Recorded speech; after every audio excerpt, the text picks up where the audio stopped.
नमस्कार, खबरों का पंचनामा देख रहे हैं आप। मैं हूं आपके साथ पूजा। हम लेकर आए हैं देश और दुनिया की 5 बड़ी खबरें जिस पे चर्चा के लिए मेरे साथ स्टूडियो में मौजूद हैं कैपिटल टीवी के editor in chief doctor Manish Kumar.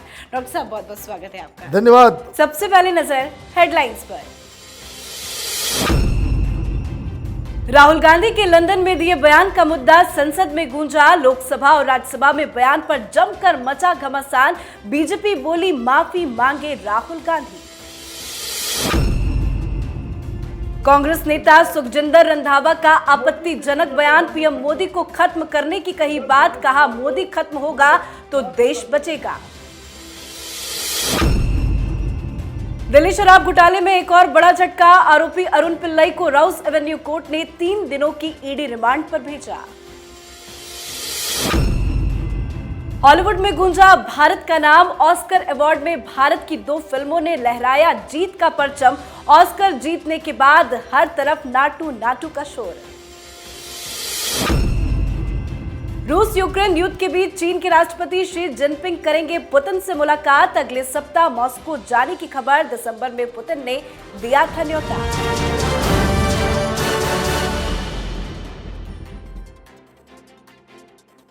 आज खबरों की शुरुआत में सबसे पहले बात राहुल गांधी के बयान पर मचे संग्राम की। संसद के बजट सत्र का दूसरा चरण आज से शुरू हुआ। बजट सत्र का ये चरण 6 अप्रैल तक चलेगा, पर आज पहले ही दिन दोनों सदनों में राहुल गांधी के विदेश में दिए बयान को लेकर जमकर हंगामा हुआ। लोकसभा में रक्षा मंत्री राजनाथ सिंह ने तो राज्यसभा में पीयूष गोयल ने कहा कि राहुल गांधी ने विदेश में जाकर देश को बदनाम किया है, उन्हें देश से माफी मांगनी चाहिए। यहां तक कि राहुल गांधी पर देशद्रोह का केस चलाने की भी मांग उठी। राज्यसभा में नेता प्रतिपक्ष मल्लिकार्जुन खड़गे ने माफी की मांग खारिज करते हुए खड़गे ने कहा कि सरकार मूल मुद्दों से ध्यान भटकाना चाहती है, इसीलिए ऐसी बातें कर रही है। क्या राहुल गांधी माफी मांगेंगे? देखिए, माफी तो मांगना ही चाहिए।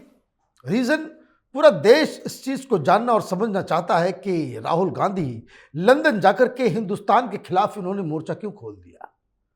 एक के बाद एक झूठ। कभी वो कहते हैं कि उनके माइक को बंद कर दिया जाता है, विपक्ष को संसद में बोलने के लिए बिल्कुल अलाउ नहीं किया जाता, सबसे बड़ा झूठ। आप कह रहे हैं कि भाई डेमोक्रेसी खतरे में आ गई है, ये भी एक बड़ा झूठ। आपने वहां जाकर के ये कह दिया कि आपके फोन में पेगासस है, ये भी एक बहुत बड़ा झूठ। आप लगातार झूठ पे झूठ बोलते चले जाएंगे। आप वहां जाकर के ये कहेंगे कि media, supreme court, election commission सब आरएसएस के हाथ में चला गया है। आरएसएस पे एक बड़ा झूठ आप लगाएंगे, भाई एक सीक्रेट ऑर्गेनाइजेशन है मुस्लिम ब्रदरहुड की तरह का। तो आप कहना क्या चाह रहे हैं? आपको विदेश जाकर के चंदा इकट्ठा करना है, और भी तरीके हैं। आपको चीन से पैसे लेने हैं, और भी तरीके हैं। आपको जॉर्ज सोरोस का फंड चाहिए, और भी तरीके हैं। कम से कम हिंदुस्तान की संसद, सुप्रीम कोर्ट, यहाँ के तमाम इंस्टीट्यूशंस को इस तरीके से तो बदनाम मत कीजिए। गलती हुई है, और ये सिर्फ बीजेपी की मांग नहीं है। हर शख्स ये चाह रहा है कि राहुल गांधी कम से कम अपने दिए गए बयान के ऊपर एक्सप्लेन तो करें।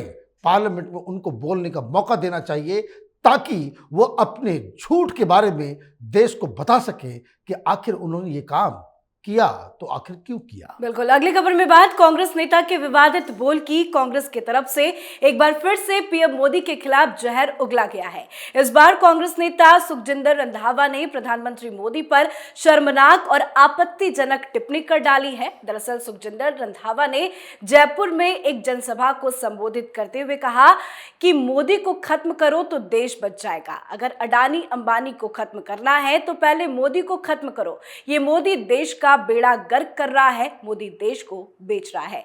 देश के प्रधानमंत्री के खिलाफ इस तरह के बोल क्यों? देखिए, मुझे लग रहा है लगातार कांग्रेस पार्टी की तरफ से इस तरह के बयान आ रहे हैं। ऐसा लग रहा है कि कांग्रेस पार्टी ने मान लिया है कि प्रधानमंत्री मोदी को जीते जी वो चुनाव में नहीं हरा सकते, और चुनाव में हराने के लिए उनको खत्म करना, उनको साफ करना, उनकी हत्या करवा देना, इस तरह की चीजें ये कांग्रेसी लगातार बोलते चले जा रहे हैं। बड़े बड़े वरिष्ठ लीडर्स, मोदी तेरी कब्र खुदेगी, कोई कह रहा है खत्म कर देना है, कोई कह रहा है मर जा मोदी, मर जा मोदी। आप देखिए, विपक्ष इस तरह की बातें कर रहा है, ये आश्चर्य करने वाला विषय है कि कोई पॉलिटिकल अपोनेंट है, उसको चुनाव में हराना है, आप हरा नहीं सकते, ये आप मान चुके हो, इसलिए आप उनके खत्म करने की बात कर रहे हो। इस तरह का बयान कांग्रेस पार्टी या विपक्ष की तरफ से जो आता है, उससे प्रधानमंत्री मोदी कमजोर नहीं बल्कि और ज्यादा मजबूत हो जाते हैं। जी, अब बात दिल्ली शराब घोटाले की, जिसमें आज आरोपी अरुण पिल्लई को बड़ा झटका लगा है। ईडी ने आज आरोपी अरुण पिल्लई को राउस एवेन्यू कोर्ट में पेश कर 3 दिनों की रिमांड मांगी थी, जिस पर कोर्ट ने सहमति जताते हुए अरुण पिल्लई को 3 दिनों की ईडी रिमांड पर भेज दिया। मतलब अब और 3 दिनों तक अरुण पिल्लई ईडी की रिमांड में रहेंगे।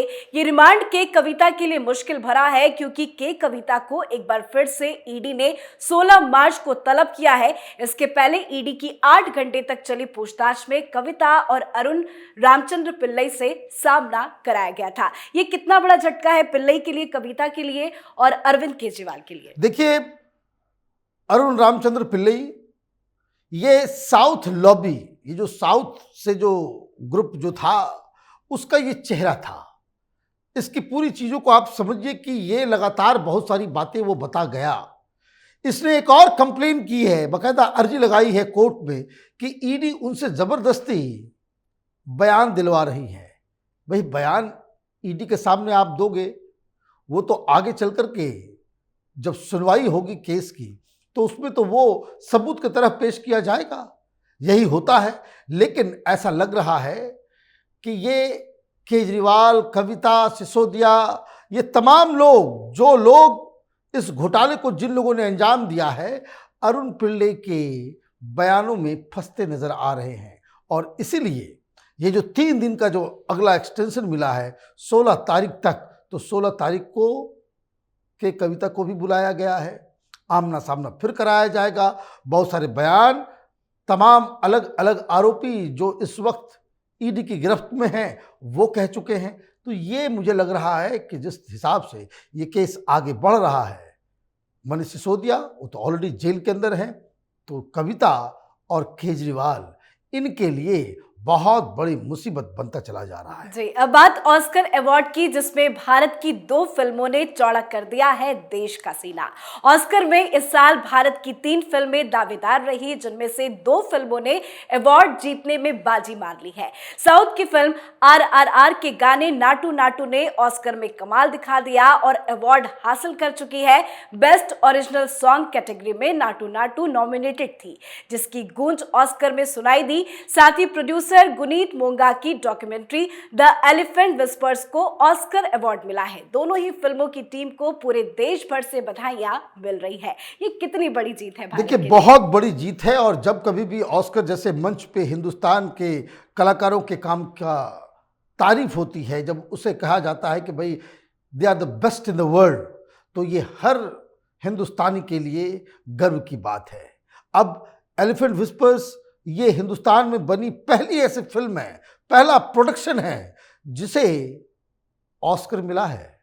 पहले हिंदुस्तान के लोगों ने बहुत सारे ऑस्कर्स तो जीते हैं, लेकिन पहली फिल्म बनी, डॉक्यूमेंट्री बनी हुई, पहले प्रोडक्शन का काम जो हिंदुस्तान में हुआ है, ये पहला उस तरह का अवार्ड है। तो उसके लिए बधाई होनी चाहिए। 2 महिलाएं और महिला पावर जो वहां पर नजर आया, वो गर्व करने वाली बात है। तो पहली चीज ये, नाटू नाटू ये ऑलरेडी वेव था और भी कई सारे अवार्ड वो जीत चुका है। और जिस हिसाब से आप ये देखिए कि किस तरह से उसकी शूटिंग और अलग अलग लैंग्वेजेस में, जिन लैंग्वेजेस में इसे ट्रांसलेट करके बनाया गया, उसमें ही ये सुपरहिट हो गया।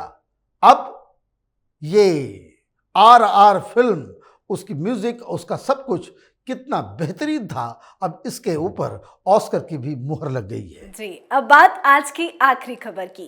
चीन के राष्ट्रपति शी जिनपिंग जल्द ही राष्ट्रपति पुतिन के साथ मुलाकात करेंगे। खबर है जिनपिंग अगले सप्ताह रूस जाएंगे। इस दौरे में मॉस्को में होने जा रही मुलाकात पर सभी की नजर टिकी है। दिसंबर में ही पुतिन ने ये मॉस्को आने का न्योता भी भेजा था। बता दें आपको कि पश्चिमी देश लगातार आरोप लगा रहा है कि चीन रूस का सहयोग कर रहा है, लेकिन चीन इससे इनकार करता रहा है। यूक्रेन रूस के बीच चल रहा युद्ध 1 साल से ज्यादा का समय हो गया, लेकिन अभी तक कोई नतीजा नहीं निकल पाया। इस बीच ये मुलाकात काफी ज्यादा खास मानी जा रही है। ये मुलाकात क्या अमेरिका की टेंशन बढ़ाएगा? बहुत बड़ा टेंशन है ये। आप ये समझिए कि पहली बार शी जिनपिंग और पुतिन की मीटिंग हो रही है और इस तरह से बताया जा रहा है कि वहाँ ये जा रहे हैं, वहाँ बहुत इंपॉर्टेंट डिसीजंस लिए जाएंगे।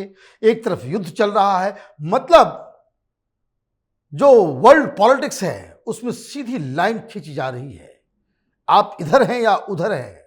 रूस और चीन एक साथ अगर आते हैं, उसमें जो 2-3 चीज़ें जिसको समझना ज़रूरी है वो ये कि रूस को चीन बहुत सारे असलहा बारूद वगैरह जो है वो वेपन्स वो सप्लाई करने जा रहा है। हो ये रहा है यूक्रेन में इतनी लंबा ये युद्ध चल गया कि बहुत सारी चीज़ें, बहुत नुकसान रूस को हो रहा है। बहुत सारे टैंक्स, बहुत सारे वेपन्स। आप ये कोई आसान काम नहीं है। 1 साल तक लगातार आप जो है युद्ध की स्थिति में हो तो आपको बहुत सारी चीज़ों की ज़रूरत भी पड़ती है।